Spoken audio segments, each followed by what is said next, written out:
So in 2024, I had an affair and it was discovered last year in 2025. I am making this account because I find myself talking to myself a lot, reflecting about everything that has transpired in my life over the last 7 years of marriage and affair and divorce. And I just kind of want an outlet. If entitlement and self-importance were personified, our next creator would likely be the spokesperson for it. Enter Hope. Not only did she engage in a secret affair from her husband, but she's also gone on to create an account on Instagram where she reveals all the details of her affair and looks for validation from the masses. What's up, guys? I'm JQ, and if you like this content, stick around because I'm going to reveal how you can avoid being in a situation like this and what you should look for in the women you choose to date. Let's take a look. 10 years ago today, I married my husband. Last year in February, so 1 year ago, my affair was discovered that I had for a couple months prior, the year before. So in 2024, I had an affair and it was discovered last year in 2025. I am making this account because I find myself talking to myself a lot, reflecting about everything that has transpired in my life over the last 7 years of marriage and affair and divorce. And I just kind of want an outlet. And so I intend to use this as an outlet. Do you see when she's reminiscing about the affair and talking about the divorce, how a kind of smile or smirk seems to come across her face?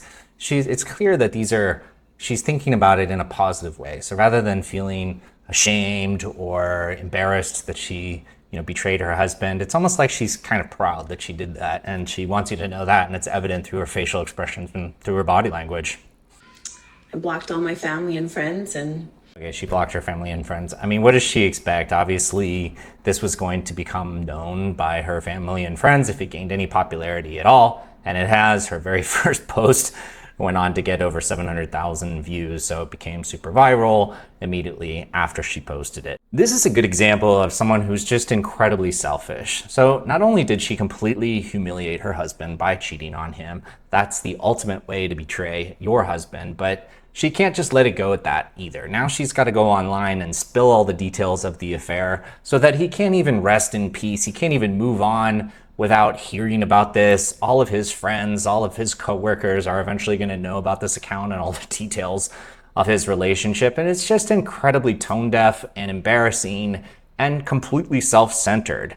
And, she's bringing a lot of shame onto herself as well, as people are rightly criticizing her in the comments. But she'd rather take the validation and the attention that she gets. That's how she feels as a result of making this account. What's the purpose of it? I have no idea. I think it's just for attention, because this account is not about her kind of learning from the mistakes and talking about how, what she would do differently, how she may have avoided doing this in the past. That wouldn't be nearly as popular or as interesting. Instead, she's made 54 posts so far. Literally every single one is about the divorce and what she's going through and how people should have sympathy for her as well. And wow, it's hard to be someone who betrayed someone as well. And it's just super, super tone deaf, but she doesn't care. As long as she's getting likes and attention, she's going to keep doing it. Now, we all make mistakes in life, but that doesn't mean you should go around posting the intimate details of all your worst mistakes on the internet. That's just a bad idea because it creates a permanent record. And although I think it's terrible what she did, I think she's making it even worse by going onto the internet and talking about it. And you can tell that she has this inflated sense of self-importance because she has gone on not only to make the account, but she's also going to essentially brag to her ex-husband about how she's created this and how well the account is going. Let's take a look at that. Well, today I told my ex-husband about my account, about this account. Look how happy she is to share that piece of information. I told him that I started it about a month ago. Well, on Instagram I started it a month ago. And I was a little nervous to tell him. I actually have a very good relationship with my ex-husband. We co-parent very well, and I worked very hard to be very sensitive towards him as much as I can. And what kind of statement is that? Being sensitive to him would be to admit the mistakes that she made and then move on with your life. It wouldn't be to go on to the internet and then go on to reveal everything that happened, basically further humiliating him. And so I was really nervous to tell him about it. I was really nervous to get his reaction because I know that I have to move forward in my life and I can't always be walking on eggshells with him.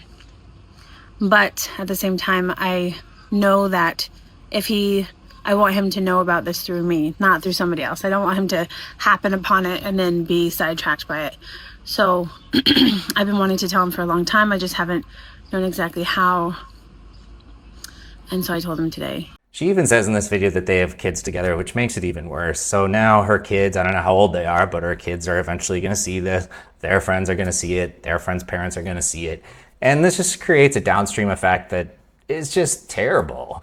But ultimately, I do think the joke is on her because any men that she meets are likely going to come across her content at some point. And so, you know, they will know the full history, not only that she had an affair, but also that she was willing to yap about it online and basically, you know, humiliate the guy.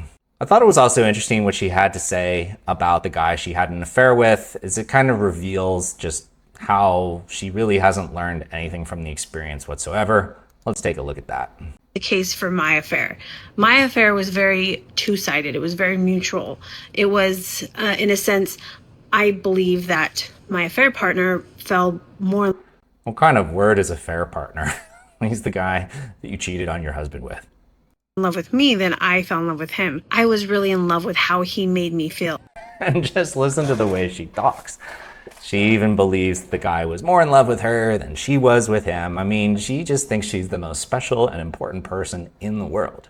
And it wasn't an obsession with him. It was a infatuation. I think infatuation is a better word to use than limerence, because I was definitely infatuated with how he made me feel. But I could see his red flags. I'm sure her ex-husband really loves this, that she was infatuated with the way that the guy made her feel. I mean, basically what that means is that that guy probably had some more bad boy traits and he was more exciting than her husband.